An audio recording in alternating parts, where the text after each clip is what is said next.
Inside the cottage, a cozy fire dances, casting shadows as young Leo sketches, disturbed by the storm's fury outside. Maya, absorbed in her book, dismisses Leo's fears, but the wind howls louder. Grandpa Joe stumbles in, drenched and shaken. "The forest is singing its bone song tonight," he says. He warns the children, "It is awake, children, and its guardians with it." In the cottage living room, dust dances in the sunlight, while shadows flicker with Grandpa Joe's every word. Leo, eyes wide, asks, "Is the forest alive?" Grandpa Joe warns, "More than alive, it's awake, and its guardians are too." Maya presses, "Guardians? Like what?" Grandpa Joe answers, "The hollow face, a tall, thin figure. It only watches this house." Rain streams down the window, blurring the edges of reality. At the edge of the light, a figure stands, impossibly tall and gaunt. Its silhouette is pure, consuming blackness, a void against the dim light. The figure's surface drinks in the light, leaving nothing to reflect. Where a face should be, there is only a hollow, an absence of features. That absence hints at an even deeper darkness, a void staring back. Leo stands paralyzed, his eyes betraying a storm of fear and disbelief. Maya steps forward, her resolve solidifying as she confronts the unseen threat. "What do you want?" Grandpa Joe shuffles determinedly toward an old wooden trunk. He kneels with visible effort, his joints protesting with each movement. With trembling hands, Grandpa Joe opens the trunk, whispering, "It's not about want, child. It's about memory. Remembering." In the quiet of Grandpa's room, time-worn hands begin a delicate search. The weathered hands carefully shift through yellowed papers, a determined glint in his eye. The quest intensifies as he continues his search, driven by an unseen desire. His fingers close around the hidden treasure, the object of his long search now in his grasp. In the quaint cottage living room, Grandpa Joe rises, clutching an ancient, ivory-colored bone, adorned with spiraling patterns. His voice echoes with reverence. "My grandfather found it when he dug the foundation and knew it was a trust, a promise." Leo's eyes widen with concern as he pleads, "Please, don't go out there." Grandpa Joe remains still, holding the bone. A silent promise hangs in the air. The ancient bone pulses faintly, its secrets echoing through the cottage. Grandpa Joe offers a reassuring smile, his eyes twinkling with warmth.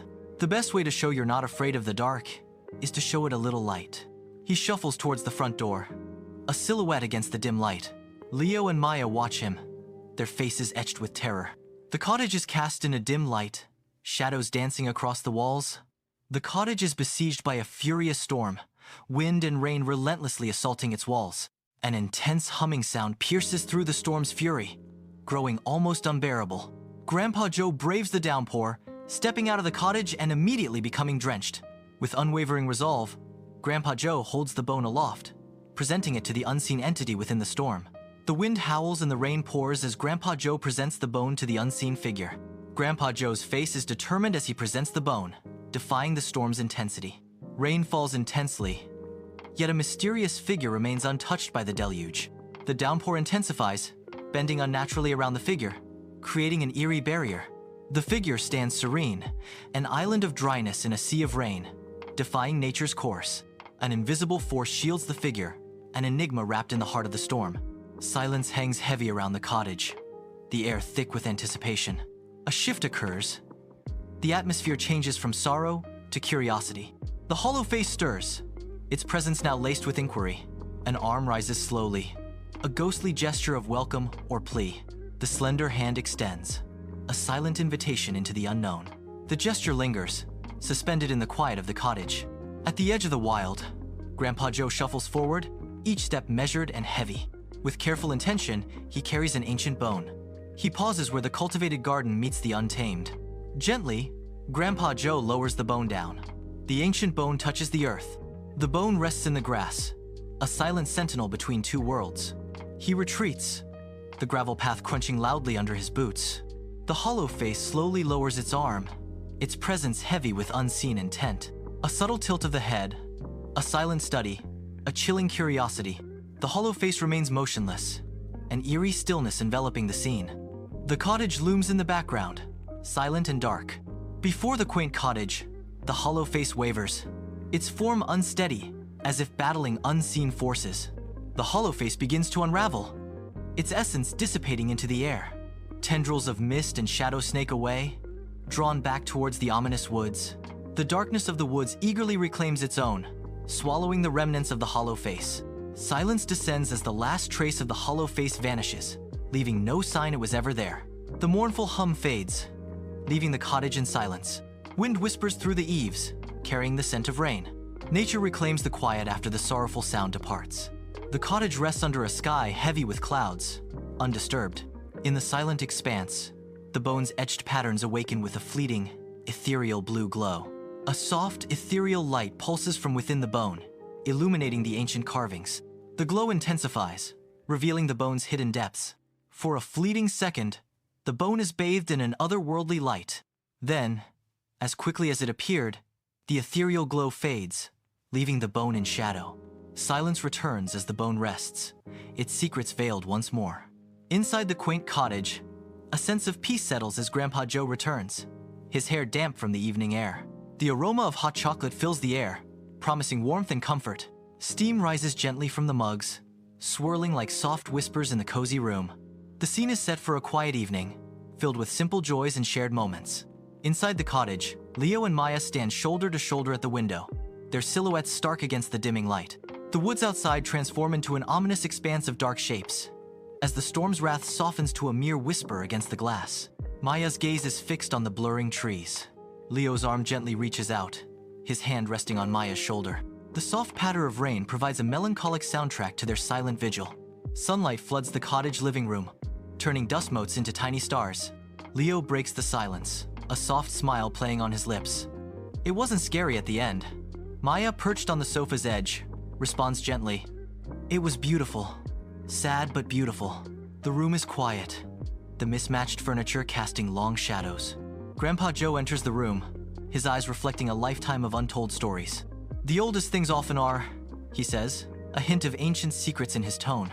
Grandpa Joe's wisdom unveils a protector of lore, not a beast, but a librarian guarding tales etched in stone and bone. He continues, his voice dropping to a conspiratorial whisper, revealing that they are its partners in keeping the story safe.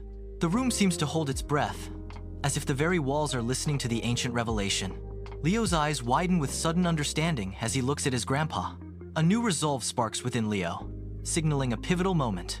Leo bends down, his fingers brushing against the worn cover of his sketchbook. He grasps the sketchbook firmly, ready to capture his thoughts on paper. Inside the cottage, his gaze drifts to a shaky sketch of the fire, his brow furrowed in self-doubt. Determination hardens his expression as he flips to a clean page, ready to begin anew. His hand now moves with renewed confidence, each line a testament to his resolve. Shapes emerge with purpose, the lines now bold and sure, reflecting his inner strength. The sketch takes form, a testament to his determination. In the quiet cottage, charcoal dances across paper, giving birth to an unexpected figure. Not a monster, but a guardian emerges from the shadows, its form taking shape with each stroke. The lines deepen, revealing a figure of sad elegance, a silent watcher burdened by stories untold. The portrait now captures the essence of a beautiful watcher, marked by the weight of ages. Each line etched into the paper tells a tale of sorrow and resilience, a visual symphony of untold stories. The room is filled with the silent testament of a guardian, a beautiful watcher etched in charcoal. Leo's drawing comes into focus. The once terrifying hollow face is now depicted with gentle features. The woods behind the hollow face appear peaceful, bathed in soft light. The drawing portrays the hollow face standing peacefully at the edge of the woods. What was once an image of fear is transformed into one of wonder. The hollow face's peaceful depiction inspires wonder. The world fades into darkness, a canvas of infinite possibilities awaiting form. The oppressive gale subsides, giving way to a soft, whispering caress. The air stills, as if holding its breath, anticipating a new beginning. A sense of tranquility descends as the wildness of the storm recedes into memory. The gentle breeze whispers secrets of peace and renewal. The world rests in the quiet embrace of the fading wind.